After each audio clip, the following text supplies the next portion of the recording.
The U.S. President Donald Trump says he is sending 5,000 troops to Poland. የአሜሪካው ፕሬዝዳንት ዶናልድ ትራምፕ ተጨማሪ 5000 ወታደሮችን ወደ ፖላንድ ሊልኩ መሆኑን አስታወቁ። ይህ የፕሬዝዳንቱ ውሳኔ የተላለፈው ፔንታጎን ባለፈው ሳምንት 4000 የአሜሪካ ወታደሮችን ወደ ፖላንድ ለማዘዋወር የነበረውን እቅድ በድንገት መሰረዙን ተከትሎ በፖላንድ ባለስልጣናት ዘንድ ግራ መጋባት ከተፈጠረ በኋላ ነው። ትራምፕ ውሳኔው ባለፈው ዓመት በፕሬዝዳንታዊ ምርጫ ወቅት ድጋፋቸውን ለሰጡት የፖላንድ ፕሬዝዳንት ካሮል ናቭሮስኪ ካላቸው አክብሮትና በሁለቱ ሀገራት መካከል ካለው ግንኙነት የመነጨ መሆኑን በትሩዝ ሶሻል ገጻቸው ባሰፈሩት መልእክት ገልጸዋል። የፖላንዱ ፕሬዝዳንት በበኩላቸው ትራምፕ ተጨማሪ የአሜሪካ ወታደሮችን ለመላክ ለወሰኑት ውሳኔ አመስግነዋል።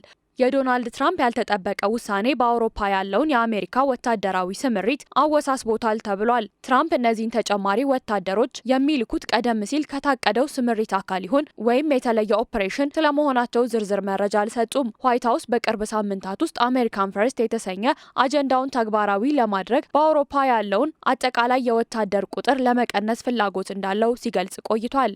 በዚህ ወር መጀመሪያ ላይም አሜሪካ ከጀርመን ቻንስለር ፍሬድሪክ ሜርዝ ጋር ከኢራን ጦርነት ጋር በተያያዘ በተፈጠረው አለመግባባት ምክንያት 5000 ወታደሮቿን ከጀርመን እንደምታስወጣ ማስታወቋ ይታወሳል። ትራምፕ ቀደም ሲል ሜርዝ አሜሪካ በኢራን ተደራዳሪዎች ተዋርዳለች በማለት በሰጡት አስተያየት ቅሬታቸውን ገልጸውም ነበር። ትራምፕ ወደ ፖላንድ ለመላክ ቃል የገቡት ተጨማሪ ወታደሮች ከጀርመን የሚወጡ ናቸው ወይስ ዝውውራቸው ተቋርጦ የነበሩ ወታደሮች የሚለውን ዋይት ሀውስም ይሆን ፔንታጎን እስካሁን ምንም አይነት ማብራሪያ አልሰጡም። በተጨማሪም ፕሬዝዳንቱ የኔቶ አባል ሀገራት አጋሮች በሆርሙዝ ሰርጥ ጉዳይ በኢራን ላይ ጫና ለማሳደር ከአሜሪካ ጋር ለመተባበር ባለመፈለጋቸው ሲተቹ ቆይተዋል።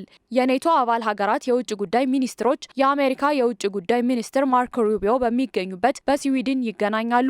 ሩቢዮ የዋሽንግተን የኔቶ አጋሮች የመከላከያ ወጪን እንዲጋሩ ጥሪ ያቀርባሉ ተብሎም ይጠበቃል። በርካታ የሪፐብሊካን የህግ አውጪ ምክር ቤት አባላት ትራምፕ ወታደሮችን ከጀርመን ለማውጣት የወሰኑትን ውሳኔ የተቹት ሲሆን ይህም ውሳኔ ለሩሲያ የተሳሳተ መልእክት የመላክ አደጋ አለው ብለዋል። ፖላንድ የኔቶ አባል ስትሆን እንደ አውሮፓውያኑ አቆጣጠር በ2022 ሩሲያ ዘመቻ ከጀመረች ወዲህ ወደ ዩክሬን የሚላከው ለምዕራባውያን ወታደራዊ እርዳታ እንደ ዋነኛ ማዕከል ሆና እያገለገለች ትገኛለች። አሜሪካ እንደ አውሮፓውያኑ አቆጣጠር በ2023 በፖላንድ ቋሚ የጦር ሰፈር በመመስረት ወታደራዊ ይዞታዋን ይበልጥ አጠናክራለች። በአሁኑ ወቅትም በሀገሪቱ ውስጥ በአማካኝ እስከ 10,000 የሚደርሱ የአሜሪካ ወታደሮች እንደሚገኙ የሲኤንኤን መረጃ ያመላክታል። ትራምፕ የአውሮፓ የኔቶ አባል ሀገራት ለአሜሪካ ጥበቃ በቂ ክፍያ አይከፍሉም በማለትም በተደጋጋሚ ይከሳሉ።